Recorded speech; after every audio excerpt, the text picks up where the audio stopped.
Well of Whispers. In the quiet village of Himmatpur, nestled beside the gentle river Kaveri, stood an old well. It wasn't just any well, it was the heart of the village. Every family depended on its clear, cool water for drinking, cooking, and tending to their small gardens. For generations, the well had provided, silently witnessing the joys and sorrows of the villagers. Life in Himmatpur was simple. Most families were farmers, growing rice and vegetables. Their days began with the chirping of birds and ended with the soft glow of oil lamps. People knew each other well, their lives intertwined like the roots of the ancient banyan tree in the village square. There was one man in Himmatpur named Dharma. Dharma was a hard-working farmer, but he was also known for his shrewdness. He kept his fields immaculate, his boundaries clear, and his harvests plentiful. While others might share a portion of their yield with those less fortunate, Dharma always kept a careful count. Every grain is earned, he'd often say, and every grain is mine. He wasn't mean-spirited, not exactly, but he believed firmly in individual effort and reward. His neighbor, Prem, was quite different. Prem's fields were not always as perfect as Dharma's, and his harvests sometimes smaller. But Prem had a generous heart. If a neighbor needed help with a broken fence, Prem was there. If someone fell ill and couldn't work, Prem would bring them food. He often said, "A full hand is meant for giving, not just taking." One summer, the monsoon rains were late. Day after day, the sun beat down relentlessly. The river Kaveri, usually bustling, dwindled to a thin stream. The ground cracked, and the village wells, one by one, began to dry up. All except for the ancient well in the center of Himmatpur. Its water level dropped, but it still offered a lifeline. As the drought worsened, fear crept into the villagers' hearts. The queues at the well grew longer, and conversations grew shorter, replaced by anxious whispers. Dharma, noticing the dwindling water, became worried. He started to visit the well multiple times a day, filling extra pots, just in case. One must think ahead, he reasoned. One morning, Dharma arrived at the well to find Prem already there, not filling his own pots, but gently helping the oldest woman in the village, Kamla Devi, draw water. Kamla Devi was frail, and her hands trembled. Prem, seeing her struggle, had offered his help. After filling her pot, he turned to Dharma. "The water is low, Dharma Bhai," Prem said, his brow furrowed with concern. "Many families are struggling to get enough for even drinking." Dharma nodded, already preparing to lower his bucket. "It's a tough time for everyone, Prem."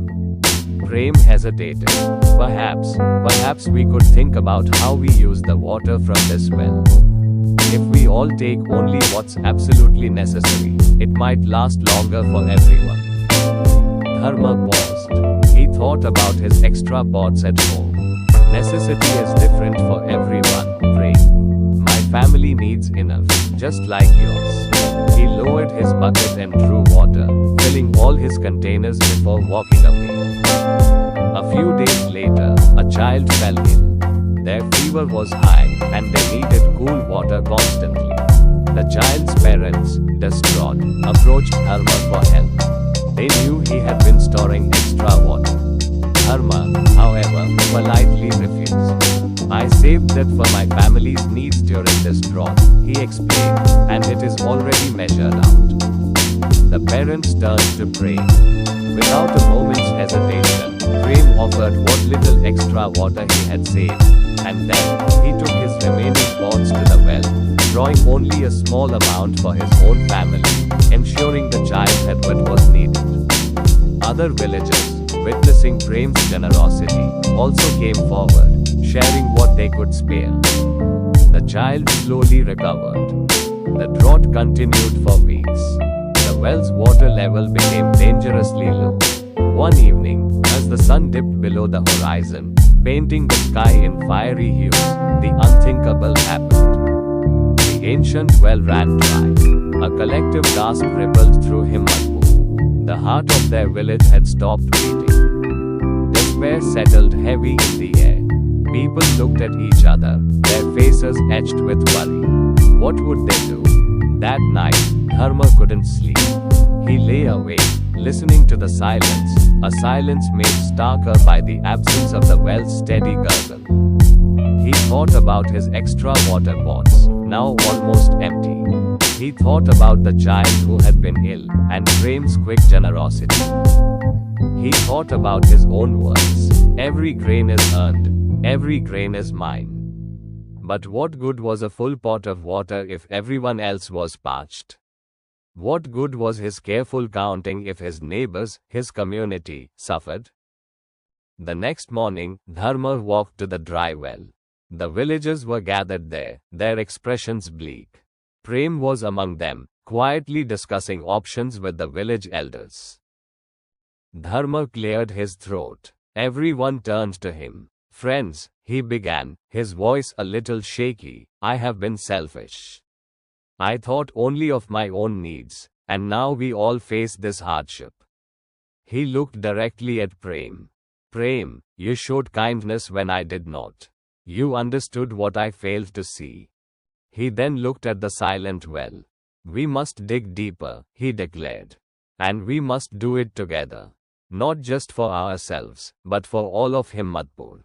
A ripple of surprise went through the crowd, followed by a murmur of agreement. Dharma, the man who guarded his every possession, was offering to lead a collective effort.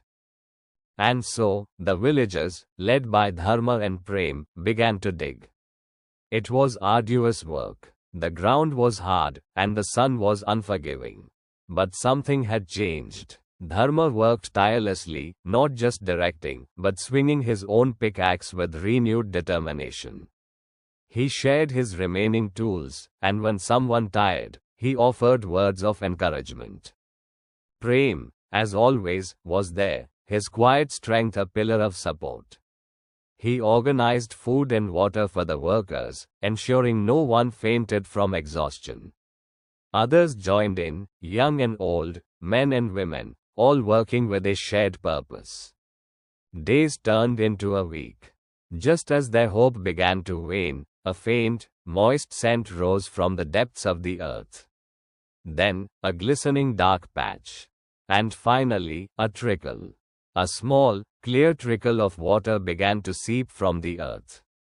A cheer erupted from the villagers, echoing across the fields. They continued to dig carefully, and soon, the trickle became a steady flow. The well began to fill again, not just with water, but with the renewed spirit of Himmatpur. The new water was even clearer and colder than before. As the villagers drew their first full buckets, a profound understanding settled upon them.